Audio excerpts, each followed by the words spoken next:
The lane departure warning, or LDW, activates at speeds of approximately 37 miles per hour and above when the lane markings are clear. The system monitors the lane markers on the traveling lane using a camera unit located above the inside mirror. When the camera detects that the vehicle approaches the left or the right side of the traveling lane, the system warns the driver with a warning light and intermittent steering vibration.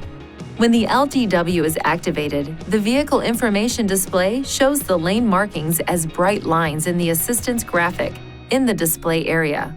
There may be instances when you want to turn the lane departure warning system off. You can push this switch to turn the system on or off.